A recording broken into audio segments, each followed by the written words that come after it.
എല്ലാവർക്കും മാത്സ് വാല്യുവിന്റെ ഏറ്റവും പുതിയ വീഡിയോയിലേക്ക് സ്വാഗതം.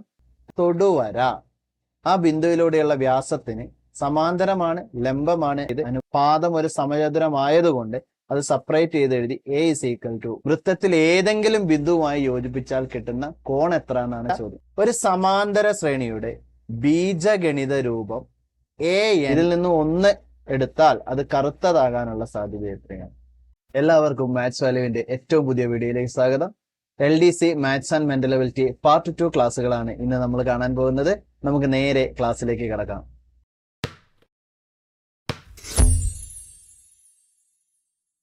SCERT ബേസ് ചെയ്ത് വന്നിട്ടുള്ള ചില പ്രീവിയസ് ക്വസ്റ്റ്യൻസുകളാണ് ഇന്നത്തെ ക്ലാസ്സിൽ ഉൾപ്പെടുത്തിയിട്ടുള്ളത്. ആദ്യത്തെ ചോദ്യം വായിച്ചു നോക്കാം. താഴെ കൊടുത്ത സംഖ്യകളിൽ 12ന്റെ ഗുണിതം ഏതാണ്? താഴെ കൊടുത്ത സംഖ്യകളിൽ 12ന്റെ ഗുണിതം ഏതാണ്? അപ്പൊ നമുക്ക് എളുപ്പത്തിൽ ഒരു സംഖ്യ 12ന്റെ ഗുണിതമാണ് എന്ന് നോക്കാൻ എന്ത് ചെയ്താൽ മതി? നമുക്ക് ആ സംഖ്യ 3ന്റെയും 4ന്റെയും ഗുണിതമാണോ എന്ന് നോക്കിയാൽ മതി. ആ സംഖ്യ 3ന്റെയും 4ന്റെയും ഗുണിതമാണോ എന്ന് നോക്കിയാൽ മതി. അപ്പോൾ ഒരു സംഖ്യ എങ്ങനെയാണ് 3ന്റെ ഗുണിതമാണോ എന്ന് നോക്കുക? സംഖ്യയുടെ അക്കത്തുക, അതായത് സംഖ്യയിലെ ഓരോ അക്കങ്ങൾ കൂട്ടുമ്പോഴും 3ന്റെ ഗുണിതമാണ് കിട്ടുന്നതെങ്കിൽ ആ സംഖ്യ 3ന്റെ ഗുണിതമാണ്. ഉദാഹരണത്തിന് 123. നമുക്ക് ഇത് 3ന്റെ ഗുണിതമാണോ എന്നൊന്ന് നോക്കാം. ഇവിടെ നോക്കിയേ, 1 2 3 3 3 6 അല്ലെ? അപ്പൊ 6 കിട്ടുന്നത് കൊണ്ട് 123 3ന്റെ ഗുണിതമാണ്. കാരണം എന്താണ്? 6 3ന്റെ ഗുണിതമാണ് അല്ലെ? വേറൊരു ഉദാഹരണം നമുക്ക് നോക്കാം. 111. നോക്കിക്കേ, 1 1 2 1 3 തുക 3 കിട്ടുന്നത് കൊണ്ട് 111 3ന്റെ ഗുണിതമാണ് അല്ലെ? 124. 1 2 3 3 4 7. അപ്പോൾ 7 3ന്റെ ഗുണിതമല്ലാത്തത് കൊണ്ട് 127 3ന്റെ ഗുണിതമാണ്. ഇങ്ങനെയാണ് നമ്മൾ 3ന്റെ ഗുണിതമാണോ എന്ന് നോക്കുന്നത്. ഇനി നമുക്ക് ഒരു സംഖ്യ എങ്ങനെയാണ് 4ന്റെ ഗുണിതമായിട്ട് വരുന്നതെന്ന് നോക്കാം. അത് വളരെ എളുപ്പമാണ്. സംഖ്യയുടെ അവസാന അക്കം 00 എന്നാണെങ്കിൽ ആ സംഖ്യ 4ന്റെ ഗുണിതമായിരിക്കും. ഉദാഹരണത്തിന് 100, 1000, 10000 ഇങ്ങനെ അവസാനം 2 0 വരുന്നതൊക്കെ 4ന്റെ ഗുണിതങ്ങളാണ്. ഇതെല്ലാം 4ന്റെ ഗുണിതങ്ങളാണ്. അതല്ലെങ്കിൽ അവസാനത്തെ 2 അക്കം 4ന്റെ ഗുണിതമായിട്ട് വരണം. അതായത് ഇപ്പൊ 1216, ഇതില് 16 4ന്റെ ഗുണിതമാണ്. സോ 1216 4ന്റെ ഗുണിതമാണ്. 2332, ഇതില് 32 4ന്റെ ഗുണിതമാണ്. 2332 4ന്റെ ഗുണിതമാണ്. സോ ഒരു സംഖ്യ 4ന്റെയും 3ന്റെയും ഗുണിതമാണെങ്കിൽ ആ സംഖ്യ 12ന്റെയും ഗുണിതമായിരിക്കും. എങ്കിൽ നമുക്ക് ഇവിടെ ഓപ്ഷൻ നോക്കാം. നമുക്ക് ആദ്യം 4ന്റെ ഗുണിതമാണെന്ന് ചെക്ക് ചെയ്യാൻ എളുപ്പമാണ്. അവസാനത്തെ 2 അക്കം, ഫസ്റ്റ് ഓപ്ഷനിലെ അവസാനത്തെ 2 അക്കം 16. സോ ഇതെന്താണ്? 4ന്റെ ഗുണിതമാണ് അല്ലെ? അങ്ങനെയാണെങ്കിൽ 3ന്റെ കൂടി ഗുണിതമാണോ എന്ന് നോക്കാം. നമുക്ക് 3 + 8 + 1 + 6 അല്ലെ? 3ഉം 8ഉം 11, 11 1ഉം 12, 12 6ഉം 18, 18 3ന്റെ ഗുണിതമാണ്. സോ 3816 12ന്റെ ഗുണിതമാണ്. ഇനി നമുക്ക് അടുത്ത ഓപ്ഷൻ വെറുതെ ഒന്ന് ചെക്ക് ചെയ്ത് നോക്കാം. നോക്കിക്കേ, ലാസ്റ്റ് 2 അക്കം 47 4ന്റെ ഗുണിതമല്ല. 4ന്റെ ഗുണിതങ്ങളൊക്കെ ഇരട്ട സംഖ്യകൾ കൂടിയാണ്. അവസാനത്തെ 2 അക്കം 49 4ന്റെ ഗുണിതമല്ല. അവസാനത്തെ 2 അക്കം 47 4ന്റെ ഗുണിതമല്ല. സോ ഇതൊന്നും 4ന്റെ ഗുണിതമല്ലാത്തത് കൊണ്ട് 12ന്റെ ഗുണിതവും ആയിരിക്കില്ല. നമ്മുടെ ഉത്തരം എന്താണ്? ഓപ്ഷൻ എ ആണ്. നമ്മുടെ അടുത്ത ചോദ്യം, 400നും 1100നും ഇടയ്ക്ക് 6ന്റെ എത്ര ഗുണിതങ്ങളുണ്ട്? എങ്ങനെയാണ്? 400നും 1100നും ഇടയ്ക്ക് 6ന്റെ എത്ര ഗുണിതങ്ങളുണ്ട്? ഇത് നമ്മൾ സമാന്തര ശ്രേണിയുടെ ഒരു ഇക്വേഷൻ ഉപയോഗിച്ചൊക്കെ ചെയ്യാൻ കഴിയും. നമുക്കിത് വേറൊരു രീതിയിൽ ചെയ്തു നോക്കാം. 400നും 1200നും ഇടയ്ക്ക് എന്നാണ് പറഞ്ഞത്. അങ്ങനെയാണ് നമ്മൾ നോക്കേണ്ടത് 401 മുതൽ 1099 വരെയാണ് അല്ലെ? 400നും 1100നും ഇടയിലാണ്. അപ്പൊ 401 മുതൽ 1099 വരെ 6ന്റെ എത്ര ഗുണിതങ്ങൾ ഉണ്ടെന്ന് കണ്ടുപിടിക്കും. അതിന് നമ്മൾ ആദ്യം 1099 6 കൊണ്ട് ഡിവൈഡ് ചെയ്യുന്നു. 1099 6 കൊണ്ട് ഡിവൈഡ് ചെയ്യുന്നു. 10ൽ ഒരു തവണ 6 പോകും, 1 6 6, ബാക്കി 4, 9 ഇറക്കി എഴുതി. 49ൽ 8 തവണ 6 പോകും, 8 6 48, ബാക്കി 1, 9 ഇറക്കി എഴുതി. 19ൽ 3 തവണ 6 പോകും, 3 6 18, ശിഷ്ടം 1. നമുക്ക് ഇവിടെ എത്ര തവണ പോകുമെന്ന് നോക്കിയാൽ മതി. 183 തവണ പോകും. എന്ന് വെച്ചാൽ 1 മുതൽ 1099 വരെ മൊത്തത്തില് 6ന്റെ 183 ഗുണിതങ്ങളുണ്ട്. ഇതില് 401 മുതൽ എത്ര ഗുണിതങ്ങൾ എന്നാണ് കണ്ടുപിടിക്കേണ്ടത്. എന്ന് പറഞ്ഞാൽ നമ്മള് 400 വരെയുള്ള ഗുണിതങ്ങൾ എത്രയെന്ന് കണ്ടുപിടിച്ച് കുറച്ചാൽ മതി അല്ലെ. അപ്പോൾ 400നെ 6 കൊണ്ട് ഹരിച്ചാൽ 400 വരെ 6ന്റെ എത്ര ഗുണിതങ്ങൾ ഉണ്ടെന്ന് കിട്ടും. 40ല് 6 തവണയാണ് 6 പോകുന്നത്. 6 6 36, 40ന്ന് 36 പോയാ 4, 0 ഇറക്കി എഴുതി. 40ല് വീണ്ടും 6 തവണ 6 പോകും, 6 6 36, ശിഷ്ടം എത്രയാണ്? ഇവിടെയും നമുക്ക് ശിഷ്ടം വേണ്ട, ഹരണഫലം മതി. അപ്പോൾ നമ്മൾ കണ്ടുപിടിച്ചത് 1099നെ 6 കൊണ്ട് ഹരിക്കുമ്പോൾ 1 മുതൽ 1099 വരെ ടോട്ടൽ 183 6ന്റെ ഗുണിതങ്ങളുണ്ട്. അതില് 401 മുതലുള്ളത് മതി. അതിന് 400 വരെ 66 എണ്ണം ഉണ്ടെന്ന് കണ്ടുപിടിക്കും. ആ 66 എണ്ണം നമ്മൾ മൈനസ് ചെയ്യുന്നു. ഇവിടുന്ന് 1 ഇങ്ങോട്ട് എടുക്കുമ്പോൾ 13 ആയി. 13 6 പോയാൽ 7, ബാക്കി 8ന്റെ സ്ഥാനത്ത് 7 ആണ്. 7 6 പോയാൽ 1, പിന്നെ 1. നമ്മുടെ ഉത്തരം 117. 400നും 1100നും ഇടയ്ക്ക്, അതായത് 401 മുതൽ 1099 വരെ 6ന്റെ 117 ഗുണിതങ്ങളുണ്ട്. നമ്മുടെ ഉത്തരം ഓപ്ഷൻ എ 117 ആണ്. ഒന്നുകൂടി ചോദ്യം നമുക്ക് പെട്ടെന്ന് ചെയ്ത് നോക്കാം. 400നും 1100നും ഇടയ്ക്ക് 6ന്റെ എത്ര ഗുണിതങ്ങളുണ്ട്? നമുക്ക് വേണ്ടത് 401 മുതൽ 1099 വരെയാണ്. സോ മൊത്തം എവിടം വരെ നമുക്ക് വേണം? 1099 വരെ വേണം. അതിനെ 6 കൊണ്ട് ഹരിക്കുമ്പോൾ നമുക്ക് 183 എന്ന ഹരണഫലം കിട്ടും. ഇനി നമുക്ക് എവിടം വരെയുള്ളത് ഒഴിവാക്കണം? 400 വരെയുള്ളത് ഒഴിവാക്കണം. 401 മുതൽ മതി. സോ 400 വരെയുള്ളത് ഒഴിവാക്കണം. അപ്പോൾ ഞാൻ 400നെ 6 കൊണ്ട് ഹരിച്ചു, എനിക്ക് 66 എന്ന ഹരണഫലം കിട്ടും. സോ മൊത്തം 183 മൈനസ് 400 വരെ വേണ്ട 66 കുറച്ചു. നമ്മുടെ ഉത്തരം 117 ആണ്. എക്സും വൈയും ഒറ്റ സംഖ്യയാണെങ്കിൽ തന്നിരിക്കുന്നതിൽ ഏതായിരിക്കും ഇരട്ട സംഖ്യ? എക്സും വൈയും ഒറ്റ സംഖ്യയാണെങ്കിൽ, ഓഡ് നമ്പർ ആണെങ്കിൽ തന്നിരിക്കുന്നവയിൽ ഏതാണ് ഇരട്ട സംഖ്യ? നമ്മുടെ option X plus Y, X into Y, X divided by Y, X raise to Y.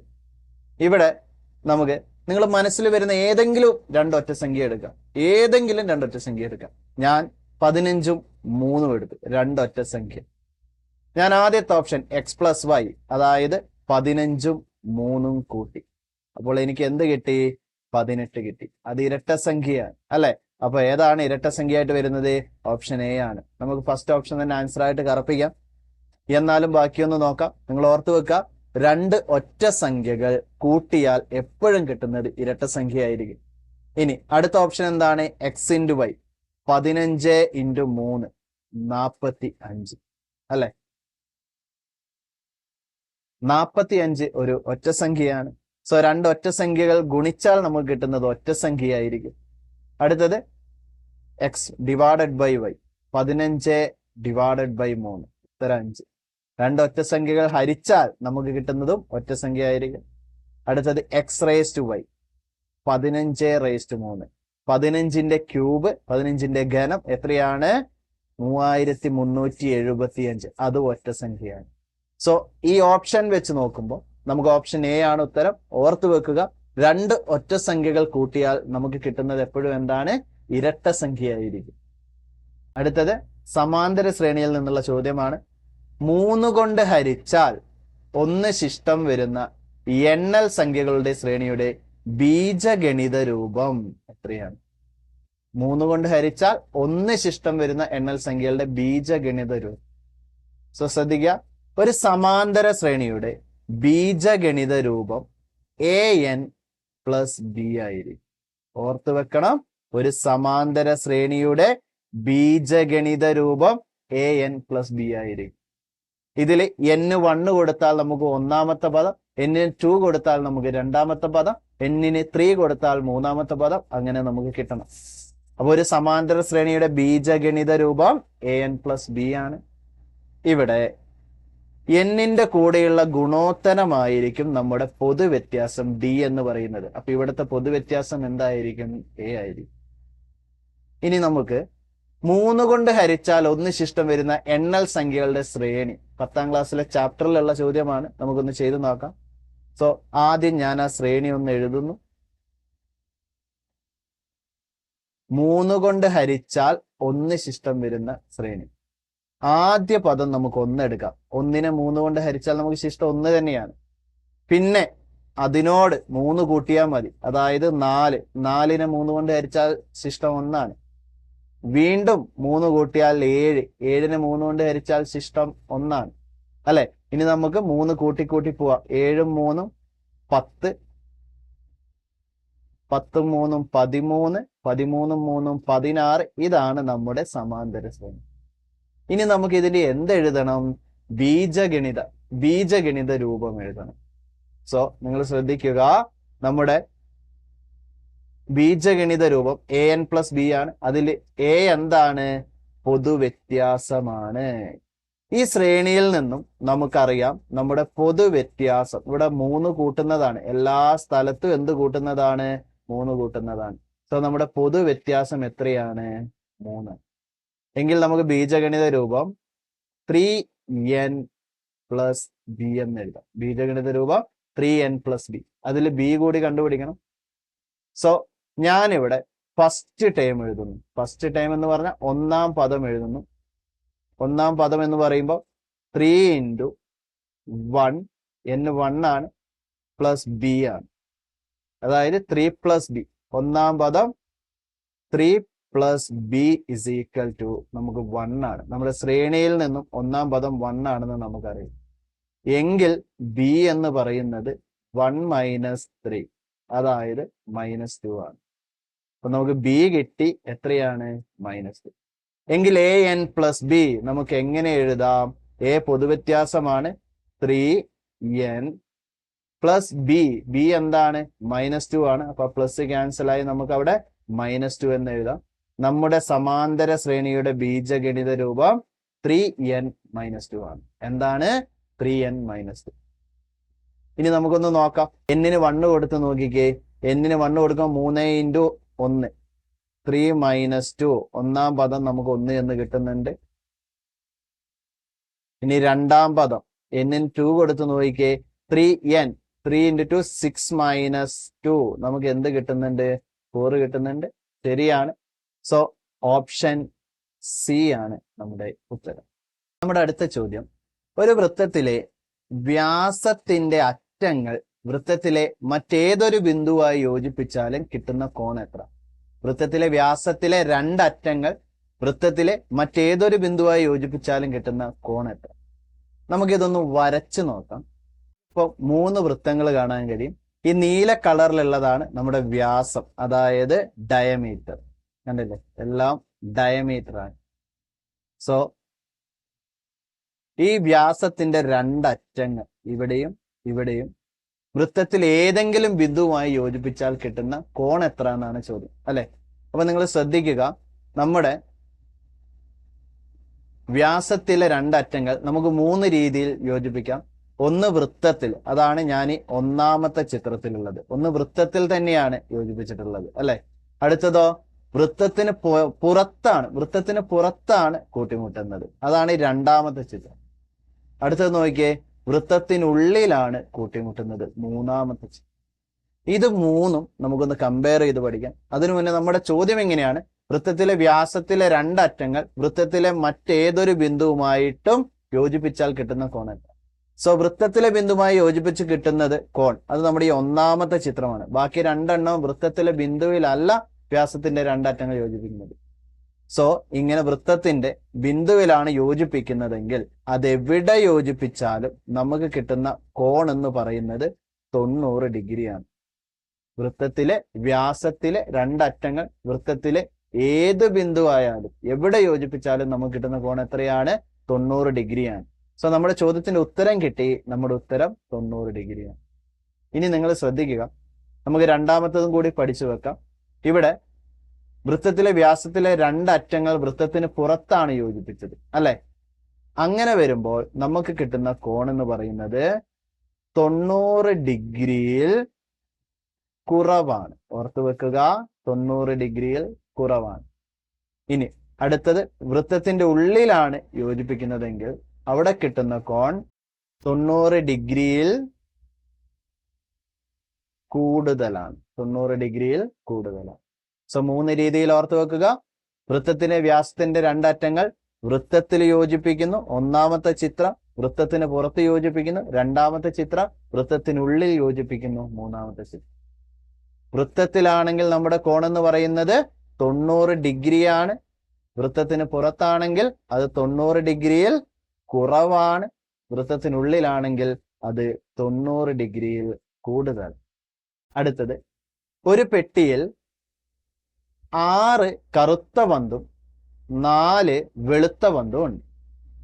ഇതിൽ നിന്ന് ഒരു പന്തെടുത്താൽ അത് കറുത്തതാകാനുള്ള സാധ്യത എന്താണ്? ഒരു പെട്ടിയിൽ 6 കറുത്ത പന്തും 4 വെളുത്ത പന്തും ഉണ്ട്. ഇതിൽ നിന്ന് ഒന്ന് എടുത്താൽ അത് കറുത്തതാകാനുള്ള സാധ്യത എത്രയാണ്? നോക്കുക, ഇവിടെ ഒരു പെട്ടിയുണ്ട്. ആ പെട്ടിയിൽ നമുക്ക് 6 ബ്ലാക്ക് ബോൾസ് ഉണ്ട്, പന്തുകളുണ്ട്. 4 വൈറ്റ് പന്തുകളുണ്ട്, അല്ലെ? ടോട്ടൽ നമുക്ക് 10 പന്തുകളുണ്ട്.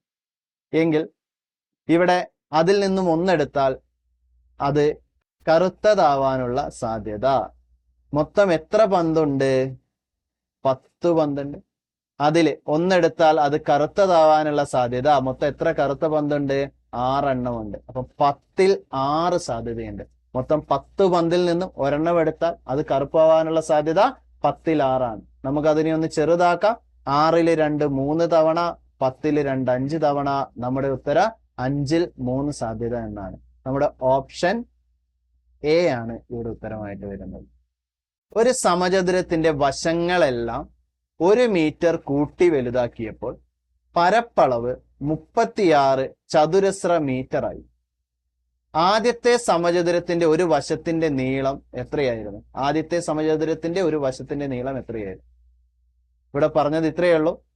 ഇതാണ് നമ്മുടെ വലിയ സമചതുരം, ഇതാണ് നമ്മുടെ ചെറിയ സമചതുരം. ചെറിയ സമചതുരം.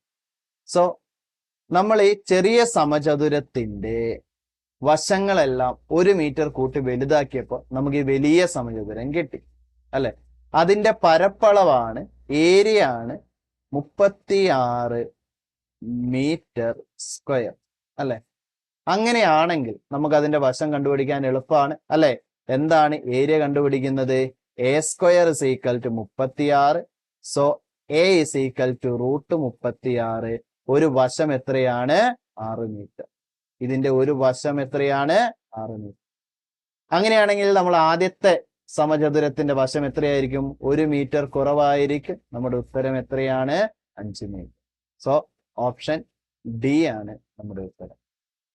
അടുത്ത ചോദ്യം, ചുവടെയുള്ള ത്രികോണത്തിൽ CD 2√3 സെന്റിമീറ്റർ, AB 4 സെന്റിമീറ്റർ ആണ്.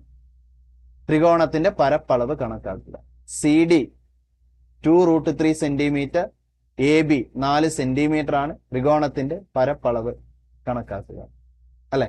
അപ്പൊ CD എന്ന് പറയുന്നത് ഇതാ ഈ പച്ച ലൈനാണ്. അത് എത്രയാണെന്ന് നമുക്ക് തന്നിട്ടുണ്ട്?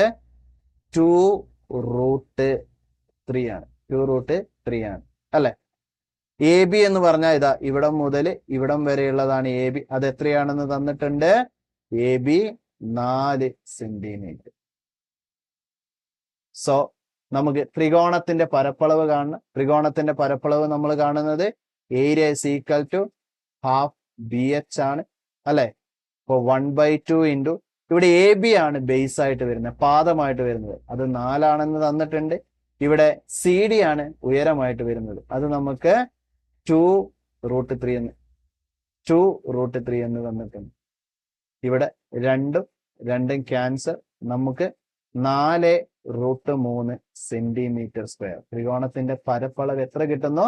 4√3 സെന്റിമീറ്റർ സ്ക്വയർ.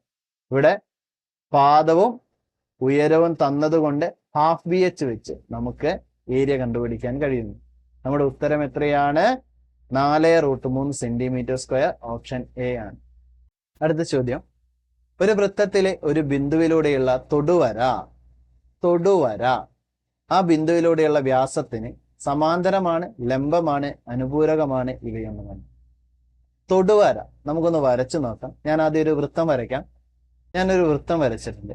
അതില് വൃത്തപരിധിയിൽ ഞാനൊരു ബിന്ദു ഇവിടെ ഇങ്ങനെ മാർക്ക് ചെയ്യുന്നു, ഇവിടെ ഞാനൊരു ബിന്ദു മാർക്ക് ചെയ്യുന്നു. ഇതിലേക്കുള്ള തൊടുവര അതിങ്ങനെയായിരിക്കും.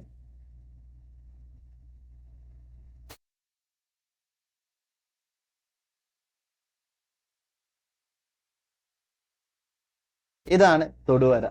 ഇതിലേക്കുള്ള വ്യാസം, അതായത് ഞാൻ ഈ ബിന്ദുവിൽ നിന്ന് വൃത്തകേന്ദ്രത്തിലൂടെ അടുത്ത ഓപ്പോസിറ്റ് ബിന്ദുവിലേക്ക് വരയ്ക്കുന്നതാണ് വ്യാസം, അല്ലെ? വൃത്തപരിധിയിലെ 2 ബിന്ദുക്കൾ വൃത്തകേന്ദ്രത്തിലൂടെ പോകുന്നതാണ് വ്യാസം. അപ്പോൾ ഞാൻ ആ തൊടുവരയിലേക്ക് വ്യാസം വരച്ചു. ഇവിടെ നമുക്ക് ലഭിക്കുന്ന കോൺ എന്ന് പറയുന്നത് 90 ഡിഗ്രി ആയിരിക്കും, അതായത് ലംബമായിരിക്കും. നമ്മുടെ ഓപ്ഷൻ ബി ആണ്. ഒരു തൊടുവര വൃത്തത്തിലെ വ്യാസത്തിന് ലംബമായിരിക്കും. അടുത്തത് ഒന്ന് ചെയ്യാനുള്ള ക്വസ്റ്റ്യൻ ആണ്. നമുക്കൊന്ന് ചെയ്തു നോക്കാം. സമചതുര സ്തൂപിക ആകൃതിയിലുള്ള ഒരു കളിപ്പാട്ടത്തിന്റെ പാദവക്ക് 16 സെന്റിമീറ്റർ, ചെരുവുയരം 10 സെന്റിമീറ്റർ ആണ്. ഇത്തരം 500 കളിപ്പാട്ടങ്ങൾ ചായം പൂശുന്നതിന് ചതുരശ്ര മീറ്ററിന് 80 രൂപ നിരക്കിൽ എത്ര രൂപ ചെലവാകും? ഒന്നുകൂടി പറയാം. സമചതുര സ്തൂപിക ആകൃതിയിലുള്ള ഒരു കളിപ്പാട്ടമുണ്ട്. അതിന്റെ പാദവക്ക് 16 സെന്റിമീറ്ററും ചെരുവുയരം 10 സെന്റിമീറ്ററുമാണ്. ഇത്തരം 500 കളിപ്പാട്ടം ചായം പൂശാൻ ചതുരശ്ര മീറ്ററിന് 80 രൂപ നിരക്കിൽ എത്ര രൂപ ചെലവാകും? സോ നമ്മളിവിടെ കണ്ടുപിടിക്കേണ്ടത് ആ സ്തൂപികയുടെ പരപ്പളവാണ്, ഉപരിതല വിസ്തീർണം കണ്ടുപിടിക്കണം. അപ്പോൾ അങ്ങനെയുള്ള 500 എണ്ണത്തിന്റെ ടോട്ടൽ ഉപരിതല വിസ്തീർണം കണ്ടുപിടിക്കണം. എന്നിട്ട് അതിനെ വിലയിലേക്ക് മാറ്റണം. നമുക്ക് നോക്കാം. നമുക്കൊരു സമചതുര സ്തൂപിക വരച്ചു നോക്കാം. ഇതാണ് നമ്മുടെ സമചതുര സ്തൂപിക, അല്ലെ? അതിന്റെ പാദവക്ക്, ഈ നീല കളറിലുള്ള ഭാഗം, പാദവക്ക് എ ഇസ് ഈക്വൽ ടു എത്രയാണ്? 16 സെന്റിമീറ്റർ. അതിനെ ഞാൻ സെപ്പറേറ്റ് ചെയ്ത്, പാദം ഒരു സമചതുരമായതുകൊണ്ട് അത് സെപ്പറേറ്റ് ചെയ്ത് എഴുതി. A is equal to 16 centimetre, അല്ലെ? ഇനി ഈ റെഡ് കളറിലുള്ളതാണ് ചെരുവുയരം. അത് എത്രയാണ്? Slant height L is equal to 10 centimetre. അതിലെ ഒരു വശത്തിൽ ഒരു ത്രികോണം ഞാൻ ഇവിടെ എടുത്തതാണ്. സോ അങ്ങനെയാണെങ്കിൽ ഈ റെഡ് കളറിലുള്ള ഭാഗം എത്രയാണ്? 10 സെന്റിമീറ്റർ ആണ്. ഇതിന്റെ പാദം നമ്മുടെ 16 സെന്റിമീറ്റർ ആയിരിക്കും. പാദം എത്രയായിരിക്കും? 16 സെന്റിമീറ്റർ. നമുക്ക് ഇതിന്റെ ഉപരിതല വിസ്തീർണം കാണണം. ഉപരിതല വിസ്തീർണം എന്ന് പറഞ്ഞാൽ ഈ ചതുരത്തിന്റെ ഏരിയ, പാദ വിസ്തീർണം പ്ലസ് ഇവിടെ നമുക്കൊരു ത്രികോണമുണ്ട്. അങ്ങനെയുള്ള ത്രികോണത്തിന്റെ ഏരിയ കണ്ടിട്ട് അതിനെ 4 കൊണ്ട് ഗുണിക്കണം. 4 എണ്ണം വരും. അതായത് നമുക്ക് ഇങ്ങനെ എഴുതാം. സമചതുര സ്തൂപികയുടെ ഏരിയ എന്ന് പറയുന്നത് എ സ്ക്വയർ പ്ലസ് 4 ഇൻറ്റു ത്രികോണത്തിന്റെ ഏരിയ എത്രയാണ്? Half B H. ഇവിടെ നമുക്ക് എച്ചിന് പകരമാണ് എൽ എന്ന് വരുന്നത്. അപ്പൊ നമുക്ക് ബി എൽ എന്ന് എഴുതും. ഇത് നമ്മൾ സോൾവ് ചെയ്ത് നമുക്ക് ആദ്യം ഒരെണ്ണത്തിന്റെ ഏരിയ കണ്ടുപിടിക്കണം. ഒരെണ്ണത്തിന്റെ ഏരിയ കണ്ടുപിടിക്കണം. നമുക്കൊന്ന് കണ്ടുപിടിച്ച് നോക്കാം. 16 square plus 4 into half into base 16 ആണ്. എച്ചിന് പകരം എൽ ആണ്. എൽ എത്രയാണ്? 10. എങ്കിൽ 16ൽ 2 8 തവണ നമുക്കിവിടെ 16ന്റെ സ്ക്വയർ 256 പ്ലസ് 4 8 32 10, അല്ലെ? ഈ 4ഉം ഈ 8ഉം ഗുണിക്കുമ്പോൾ 32ഉം 10ഉം ഗുണിക്കുമ്പോൾ 320 എന്ന് കിട്ടുന്നു. അതായത് ഒരെണ്ണത്തിന്റെ ഏരിയ 256ഉം 320ഉം കൂട്ടുക, നമുക്ക് 576 എന്ന് കിട്ടുന്നു. സോ നമ്മൾ ഒരു സമചതുര സ്തൂപികയുടെ ഉപരിതല വിസ്തീർണം കണ്ടുപിടിച്ചു. 576 സെന്റിമീറ്റർ സ്ക്വയർ ആണ്. 576 സെന്റിമീറ്റർ സ്ക്വയർ ആണ്. അങ്ങനെ നമുക്ക് 500 കളിപ്പാട്ടങ്ങളുണ്ട്. സോ നമുക്ക് ടോട്ടൽ 500 കളിപ്പാട്ടങ്ങളുണ്ട് എങ്കിൽ നമുക്ക് അവിടെ എന്ത് ചെയ്യണം? 576 ഇൻറ്റു 500 ചെയ്യാം. 576നെ 5 കൊണ്ട് ഗുണിക്കുന്നു. 6 30ന് 3, 7 5 35 3 38ന് 3, 5 25 3 28. നമുക്ക് 288ഉം 0 2880ഉം 500ന്റെ 2 0 കൂടി ഇട്ട് കൊടുക്കുന്നു. ഇതാണ് ടോട്ടൽ ഏരിയ. 500 കളിപ്പാട്ടത്തിന്റെ ഉപരിതല വിസ്തീർണമാണ് ഇത്രയും, 2,88,000 സെന്റിമീറ്റർ സ്ക്വയർ. ഇനി നമ്മുടെ ചെലവെന്ന് പറയുന്നത് ശ്രദ്ധിക്കുക, നമുക്ക് ചതുരശ്ര മീറ്ററിന് 80 രൂപ, മീറ്റർ സ്ക്വയർ എന്നാണ് തന്നിട്ടുള്ളത്. അപ്പൊ നമുക്ക് ഈ 2,88,000 എന്നതിന് മീറ്ററിലേക്ക് മാറ്റണം. സെന്റിമീറ്ററിനെ മീറ്ററിലേക്ക് മാറ്റാൻ 100 കൊണ്ട് ഹരിച്ചാൽ മതി. ഇവിടെ സെന്റിമീറ്റർ സ്ക്വയർ ആയതുകൊണ്ട് മീറ്റർ സ്ക്വയറിലേക്ക് മാറ്റാൻ 2 തവണ നമ്മൾ 100 കൊണ്ട് ഹരിക്കണം. ഇപ്പോൾ നമുക്ക് ഒരെണ്ണത്തിൻ്റെത് കിട്ടി അല്ലെ? ഇപ്പോൾ നമുക്കത് മീറ്റർ സ്ക്വയർ ആയി.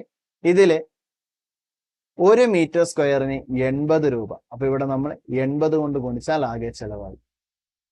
0 വെട്ടി, ഇവിടത്തെ 3 0, താഴത്തെ 3 0 വെട്ടി. നമുക്ക് വേണ്ടത് 288 ഇൻറ്റു 8 ആണ്. ഗുണിക്കുമ്പോൾ നമുക്ക് കിട്ടുന്ന ഉത്തരം 2304 രൂപ എന്നാണ്. 2304 രൂപ നമ്മുടെ ഓപ്ഷൻ ബി ആണ്. സോ കുറച്ച് വലിയ ക്വസ്റ്റ്യൻ ആണ്. എന്താണ് ചെയ്തതെന്ന് ആദ്യം മനസ്സിലാക്കാം. നമ്മൾ സമചതുര സ്തൂപികയുടെ ഉപരിതല വിസ്തീർണം കണ്ടുപിടിച്ചു. അതായത് ഉപരിതല വിസ്തീർണമാണ് 576 സെന്റിമീറ്റർ സ്ക്വയർ. അങ്ങനെ 500 എണ്ണമുണ്ട്. അപ്പോൾ നമ്മൾ 500 കൊണ്ട് ഗുണിക്കുമ്പോൾ ടോട്ടൽ ഉപരിതല വിസ്തീർണം കണ്ടുപിടിച്ചു. ഇത്രയും ഉണ്ട് അല്ലെ? അതിന് മീറ്റർ സ്ക്വയറിന് 80 രൂപയാണെങ്കിൽ നമ്മൾ ഈ സെന്റിമീറ്റർ സ്ക്വയറിനെ മീറ്റർ സ്ക്വയറിലേക്ക് മാറ്റാൻ 100 കൊണ്ട് ഇവിടെ ഡിവൈഡ് ചെയ്തു. 100 ഇൻറ്റു 100 അല്ലെ, ഡിവൈഡ് ചെയ്തു. എന്നിട്ട് മീറ്റർ സ്ക്വയറിന് 80 രൂപ ആയതുകൊണ്ട് 80 കൊണ്ട് ഗുണിച്ചു. നമുക്ക് മൊത്തം 2304 രൂപ എന്ന് കിട്ടും. SCRT ബേസ് ചെയ്തതും പ്രീവിയസ് ആയിട്ട് വന്നിട്ടുള്ളതുമായ ചോദ്യങ്ങളാണ് നമ്മൾ ചെയ്തു നോക്കിയത്. എല്ലാവർക്കും മനസ്സിലായി എന്ന് വിചാരിക്കുന്നു. പാർട്ട് 3 വീഡിയോയുമായിട്ട് അടുത്ത ക്ലാസ്സിൽ കാണാം. Thank you.